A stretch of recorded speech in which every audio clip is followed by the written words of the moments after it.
Hi, I'm Phil Samba, and today I'm going to have a discussion panel on vulnerability and intimacy. I watched a play, and in the play it said that basically no one teaches you how to be gay, and you kind of have to learn through sex, relationships, and through your friends.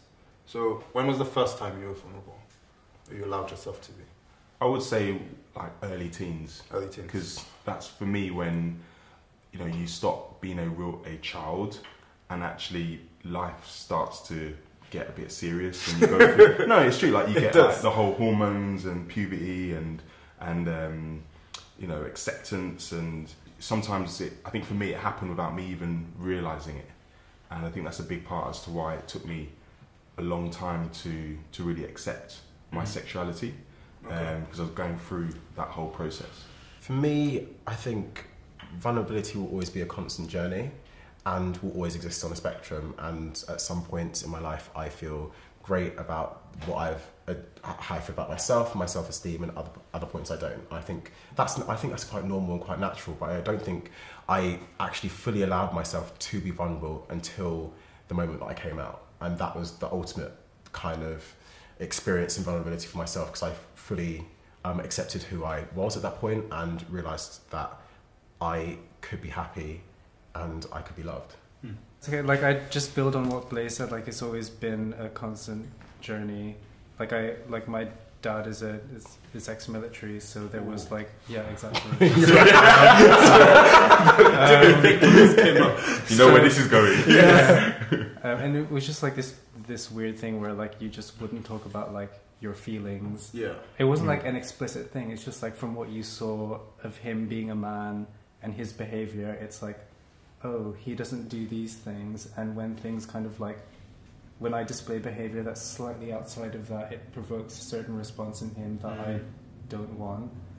So it's just learning about those things like as a child, but then this interesting thing would happen is it's like when we'd get together as a family and watch films, for example, and there would be things that would like, you know, touch him in places or touch all of us, and we'd all start like crying.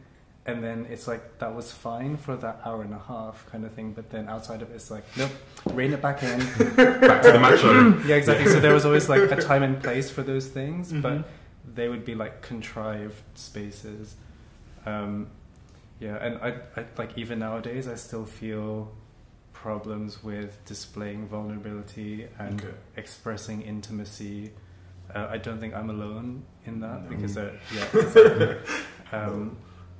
Like, I've never had a long-term relationship for those reasons, and it's just a process that I just have to learn to, like, take apart those things.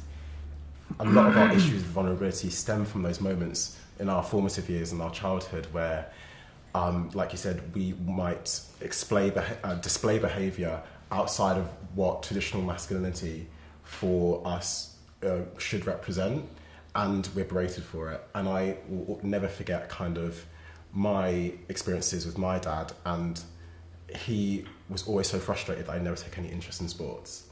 And My mum had that, actually. And for me it was always, I always just felt like my dad would always try and get me to watch football with him, and I'd always say no and I'd want to go to my room, and I'd always feel so much shame afterwards with the action. You let him down almost. I'd always feel such a sense of shame afterwards, and you know, those moments are what close you off. Those moments are what prevent you from being honest with yourself, and also when you're 12, 13 years old and you don't understand that actually not liking sports is okay. Actually, I don't want to watch football. But when you go to an all-boys school and your dad is trying to steer you in that direction, and I have no interest whatsoever, it's really, really heartbreaking. It's hard. I feel like my mum always wanted me to be in sports, but it never felt, I think she never tried to force me because she knew that it was just not going to happen. But I knew that she always wanted me to be an athletic type of child, and it's just not the son she wanted. First, I'm her youngest and I'm her only son, so it's not like she had another son that was out doing sports, so she would have been alright for that. Yeah. But then I also feel it had a lot to do with sort of expectations and sort of her reputation and how she wanted to portray her family and to have this like perfect family at all times, and the son is playing football and the daughter is doing this, and that's how my mum kind of wanted us to be, but it just never worked. As for the first time I was vulnerable, I've been in 2 relationships prior, and I don't think I was that vulnerable in those relationships, but I feel like I'm allowing myself to be now for the first time, and it's really scary.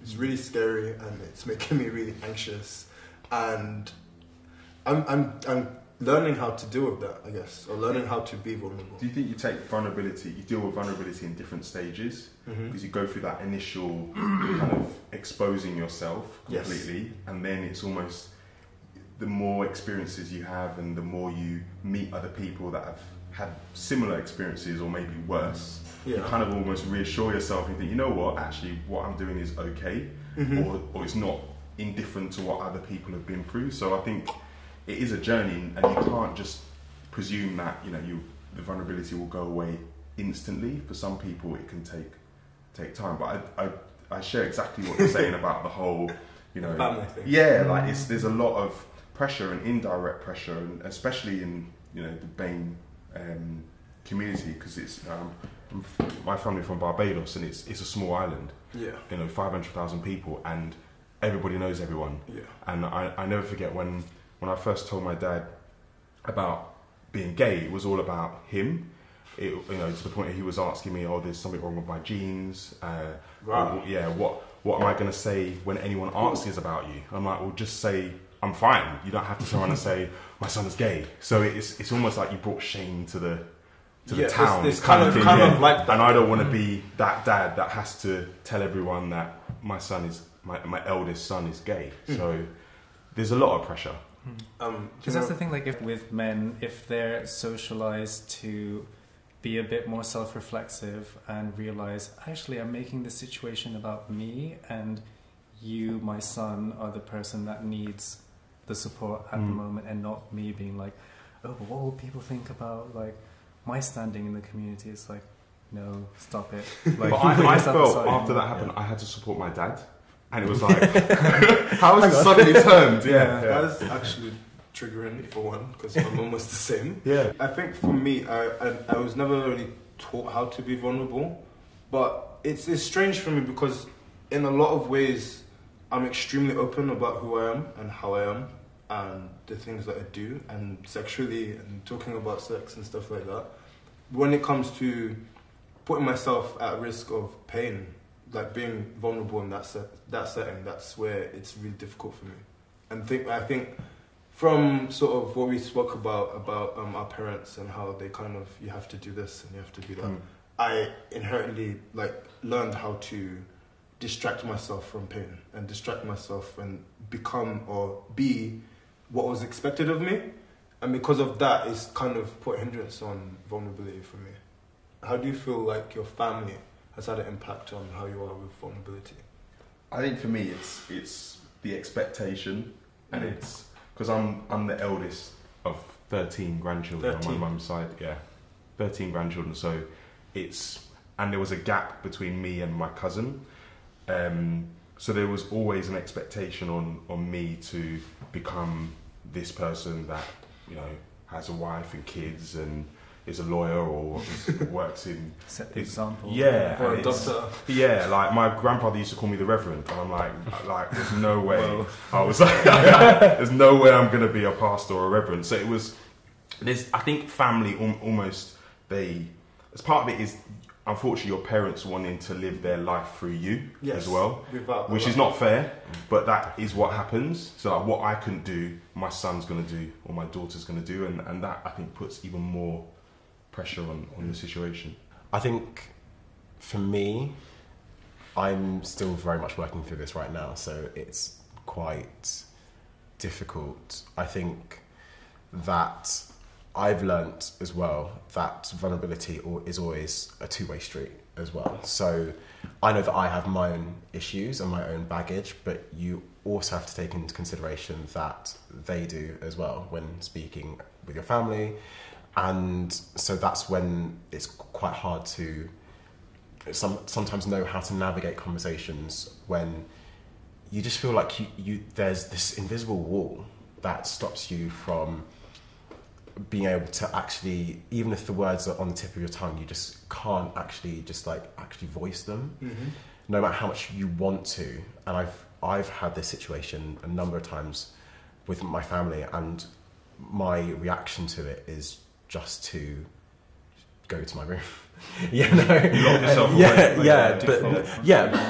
Do you mean with having conversations in general, like, or is there anything specific? I think having conversations in general, I think that's the thing, because vulnerability, it's a spectrum, and it's everything from your day-to-day conversations and how much you're willing to share when you first wake up in the morning to, something that's terrible that really happened to you, or, your sexual health, or all these different types of things. Like, there are different types of vulnerability that you need to apply for different narratives and different points in your life. And for me, I think my default is to just not give anything. And I'm very good at just, by not giving anything, I will just not be present. Do you feel like by not giving anything, you're not exposed, you're not putting yourself at risk? So I was about to say that. Oh, okay. Yeah, but the less that I'm present, the less that I can be challenged.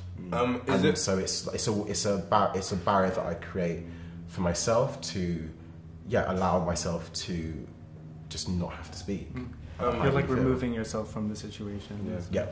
Does that help you? Because I actually relate to that a lot, and I'm just wondering, does that help you to protect yourself in a way, like, where if you don't put yourself out there emotionally to, let's say, your family, then your family can't have, let's say, harsh opinions, or they'll have ways in which they would want you to be, and they'll tell you, you need to do this. This is how you're supposed to be. So it's a way to eradicate that or avoid that altogether.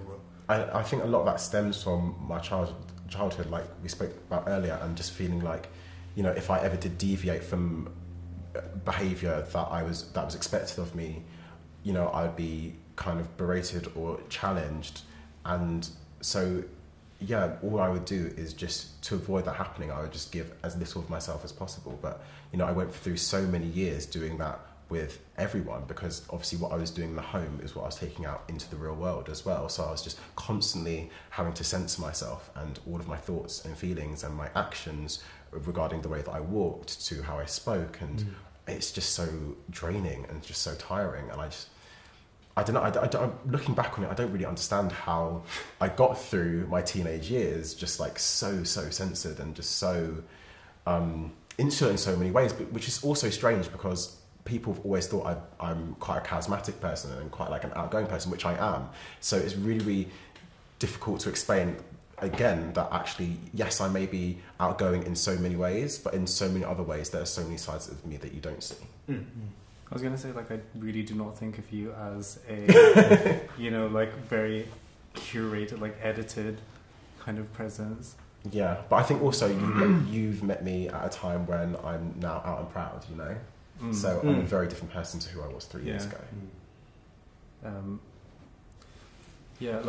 Okay, so my family, they definitely impacted me quite negatively in how I express not just emotions, but like vulnerability and intimacy, and all those sorts of things. And it's like if we had thoughts or like feelings, we would have to express them really passive aggressively. I kind of relate to that a little bit. And we're not even English, so it's like the shade. Just say because it's just like, Dwayne walk the dogs, and it's like, I don't want to walk the dogs today, and it's just like having that conversation about like, stop having these expectations of me, but through like rejecting the order of walking the dogs. But like, I feel like now I'm at a point, now that I've accepted my sexuality and like where I sit within like the wider world and what I want from life and what I want from myself, I feel like I'm much more open and honest and vulnerable to other people. But definitely when I was growing up, like I mentioned this at one point during the day, that like I was raised as an overachieving child. Like I had to do everything myself because I couldn't rely on anyone else to do it for me to the standards that I wanted to. And that, telescoping forward, like I had to be able to manage everything emotionally by myself. Like I can't. Like being like the pressures of, I guess, your education as well. Yeah, like that. That's a lot of pressure. Moving to the UK on my own when I was 16 and like opening bank accounts by myself kind of thing. Being like, I can do this because I can do anything. You know, like, man! But, and then that really, really affected like everything. So like in terms of professionally, I still get this where it's like, you know, vulnerability for me is like being able to ask for help. Like I still have trouble asking for help because it's like I still have that mentality of, you know, I have to be able to sort this out by myself. But it's now that now that I have a chosen family in London, I can kind of be more honest with them and be like, okay, I'm struggling with this, I need resources on this, or even like, oh, I need help moving a couch kind of thing. The simplest of things. Like really, really little things like that. You know, I feel like I'm at a point where I can deal with those feelings. And then on the other end of like, you know, intimacy, like I had a flash in my head when you were mentioning something earlier, and I was like remembering a really, really intimate moment, like a really vulnerable moment would be when I was dating someone for like 3 months, and that's like the most obsessed I've ever been with anyone, because I've never allowed myself to like get that close. But I remember like waking up next to this person and thinking like, oh, I don't have to worry about like sucking in my stomach kind of thing, or like making sure like my pores were small, like, you know, like this is just me, how I wake up in the morning. Like, you know, I sometimes don't have a flat stomach, I'm gassy, my skin is oily, my breath smells, like those little things, it's like that's who you are. It's like I guess a physical vulnerability. Exactly. I didn't think of that, but for me, I think my family didn't necessarily teach me how to be vulnerable. I think, and I'm getting the gist of this as well. There's a lot of stuff that we may tend to go through as children that really damages us in our adult lives. Definitely. That we don't really realize until you're an adult. Like for example, with vulnerability, I don't think my mum was my primary caregiver. And she was very inconsistent, so she'd be very hot and very attentive, and then very preoccupied with like her friends and stuff like that. And that's affected sort of how I am in relationships. So it's like I'm trying to work through this stuff with like, I've seen a therapist now. I'm trying to work through some of these issues on top of a whole lot of stuff.